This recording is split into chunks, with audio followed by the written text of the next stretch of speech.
नमस्कार, सुप्रियाज किचनमध्ये तुम्हा सर्वांचं पुन्हा एकदा मनापासून स्वागत आहे। आज मी तुम्हाला दाखवणार आहे आमच्या कोकणातील एक पारंपरिक रेसिपी, चवळीचं कढण। हे तुम्ही कुठल्याही कडधान्याचं करू शकता। आज मी तुम्हाला या बारीक चवळीचं कढण करून दाखवणार आहे।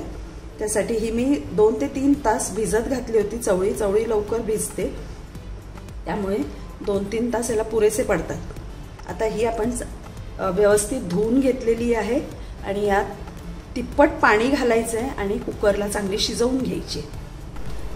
यामध्ये आपण तिप्पट पाणी घालायचं आहे, पाव चमचा हळद घालायची, 1 चमचा तिखट घालायचं। आपल्याला किती तिखट आवडतं त्यावर अवलंबून आहे तिखट। इथे मी 1 चमचा घातला, हे व्यवस्थित तिखट आहे। आता हे आपण कुकरला लावून 3 शिट्या काढून शिजवून घ्यायचे। हे बघा, आता कुकर झालेला आहे, चवळी शिजली आहे आपली। ही बघा, छान शिजलेली आहे चवळी।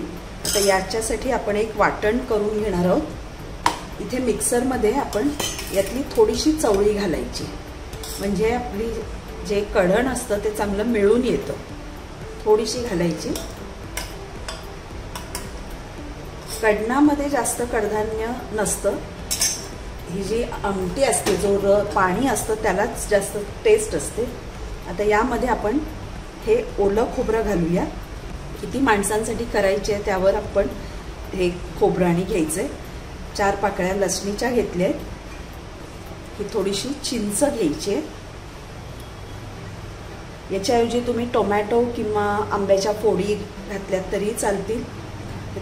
अर्ध्याच्या अर्धा कांदा मी घेतलाय कापून, आणि हे थोडंसं जिरं घालायचं। आता हे वाटण बारीक करून घ्यायचे आपण मिक्सरला। तर हे बघा, आपलं वाटण तयार आहे। हे आपण यामध्ये घालायचंय सगळं। हे भांडं सगळं धुवून घालायचंय यामध्ये। हे बघा, सगळं व्यवस्थित धुवून घ्यायचंय। आता हे सगळं नीट मिक्स करून घेऊया। हे बघा, हे अजूनही थोडं घट्टच आहे यात, आणि थोडंसं पाणी घालायचंय।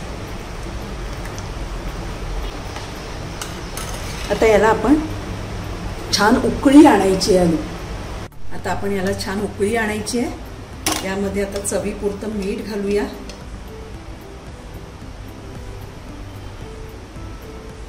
थोडासा गूळ घालायचा, गुळाने ह्याला छान चव येते। आणि थोडीशी कोथिंबीर घालायची। आता याला चांगली उकळी काढायची।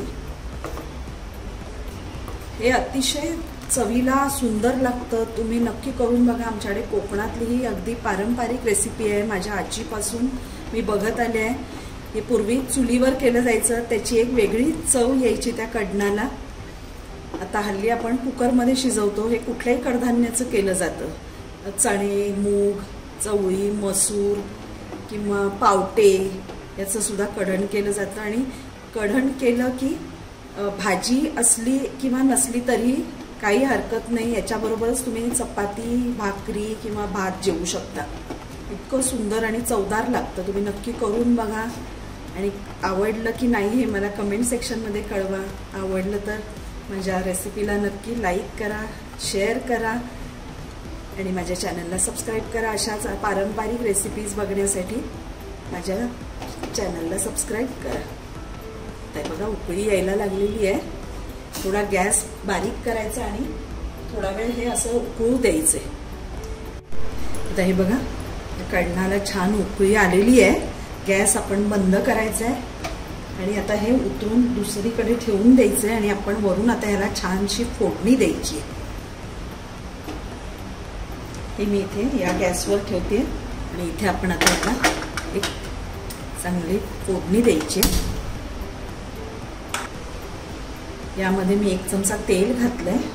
बाकी पूर्ण रेसिपीमध्ये कुठेही आपण तेलाचा वापर केलेला नाहीये। आता इथे मी 1 चमचा तेल घातलंय, त्यात थोडंसं हिंग घालायचंय, पाव चमचा जिरं घालायचं। जिरं चांगलं चटचटलं की यामध्ये आपण हा लसूण घालणार आहोत। लसूण चांगलं ठेचून घ्यायचं आहे। लसणाच्या मी 8 ते 9 पाकळ्या घेतलेल्या आहेत।